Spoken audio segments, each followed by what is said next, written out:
Terry Trammell's run-in with the three suspects happened in a parking lot. Let me show you exactly what the ground temperature is right now. According to this temperature gun, you can see the storm knocked out this entire line of trees, which is just a few feet away from the Banner's home. And they say they are very lucky that more damage wasn't done. Nearly 1 week after two children were found dead in the back of a car in Smyrna, it has happened again, this time at the Donaldson Heights United Methodist Church. Now, take a look behind me. You can see that Metro Police are still on scene investigating that blue minivan. Interstate 40 looks okay right now, but I want you to see how slick these roads are. This is the third game that I've watched with these Goodlettsville fans, and the excitement and pride that they have in this team is just incredible. Now let me show you exactly what areas are going to be affected by this power outage. It starts at this stretch here along Franklin Road. No school district ever wants to be faced with such tragedy, and today government, school, and law enforcement officials in Williamson County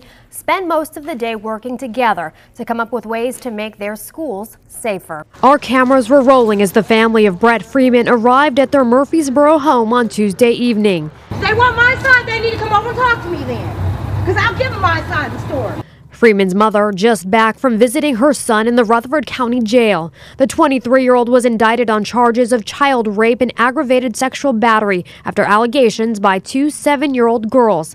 And according to a Murfreesboro police report, Freeman admitted to sexually molesting them, but his family says he isn't guilty. He knows it's wrong to hurt other people. This boy's not done nothing wrong. I asked him, I said, Brett, be honest with me, did you do this? No, Mama, but the detective told him he was lying every time he opened his mouth. I told the detective my son is slow. My son has a mentality maybe of a 15-year-old. Freeman's mother believes her son is being set up by the mothers of the alleged victims. He didn't go to babysit so he could say, oh, I'm babysitting you, I can touch you. No, he did it he thought they were his friends. Now visibly shaken and distraught, this mother just hopes to clear her son's name. If somebody said they did something like that, I'd want them to check it out. But I want them to get all the facts first. In Murfreesboro, Tracee Tolentino. That's bogus. Nashville's News 2. It's not what you would expect to find in this quiet, unassuming Mount Juliet business complex. But several businesses tell Nashville's News 2 they had doubts about their neighbors. The Better Bliss massage parlor, after seeing countless male customers come and go at all hours of the day. Thanks to an anonymous tip last Friday, their suspicions were confirmed during an undercover sting by the Mount Juliet Police Department. During that massage, she offered sex for more cash and sex acts. At that point in time, the detectives walked into the business and actually saw another employee performing a sex act on a customer. The two were cited for prostitution. The owner of the parlor, 41-year-old G. Allen, could face felony charges for prostitution and promoting prostitution. Police believe the parlor advertised on websites like Craigslist and Backpage. People, of course, would come here from different places. The doors are now locked and the sign has been taken down since last Friday's bust, but that hasn't stopped customers from showing up. We won't show you this man's face, but our cameras were rolling when he tried to enter the building. Have you ever been here before? No. You went up to the door, was that, did you know them or did you? No, I just was given an address. That was it. An address for what? Just a massage parlor. Were you coming to get a massage? Yeah. He tells Nashville's News 2 that a friend gave him the massage parlor's business card and says he had no clue they were doing anything illegal. Usually I wouldn't even venture this far, but I heard about it and I thought it was legit. While police say this is the city's first case of a business running a prostitution operation, they hope it's the last. It's not tolerated, and it's definitely not welcome in Mount Juliet. In Mount Juliet, Tracee Tolentino, Nashville's News 2. This isn't police dash cam video you're looking at. Though you can hear a siren, it's actually cell phone video taken by 3 teens using a smartphone app to impersonate police officers and pull over unsuspecting drivers. Drivers like Michael and Chastity Davis. I had a car approach me at a high rate of speed.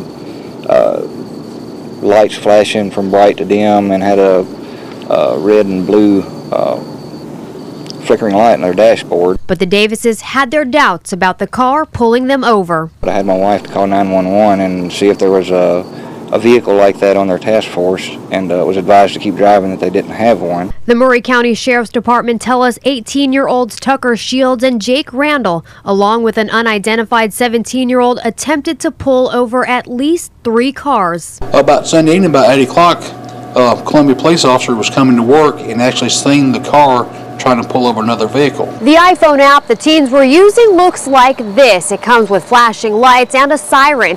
It's free and very simple to download, which makes it easy for just about anyone to use. When you get into impersonating a police officer, I mean, your general motoring public gets scared when there's people out here trying to pull people over. The teens told investigators they were just out having fun, and you can hear laughing in the cell phone video.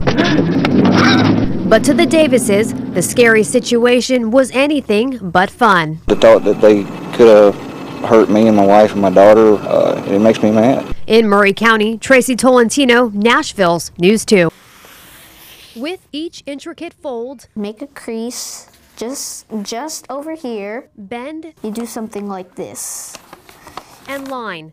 7-year-old Inigo Balbarada painstakingly creates one of many origami flowers. Practice makes perfect. But you see, for this little boy, these flowers are more than just folded up pieces of paper.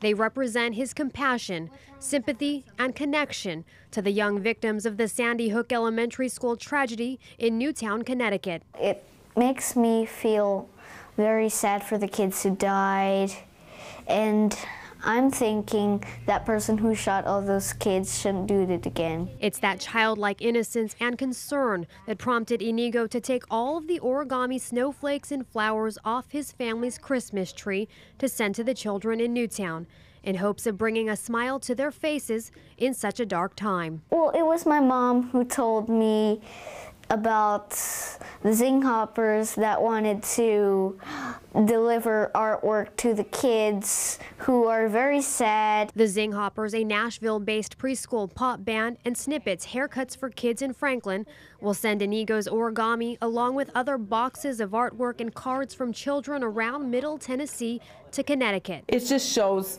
how kids know how other kids are feeling, and kids connect with other kids. And even in a time of such heartbreak for the Newtown community, a kid is the teacher and the grown-up is the student. There are still life lessons to be learned from the youngest teachers. I like helping others and caring about people. In Franklin, Tracee Tolentino, Nashville's News 2.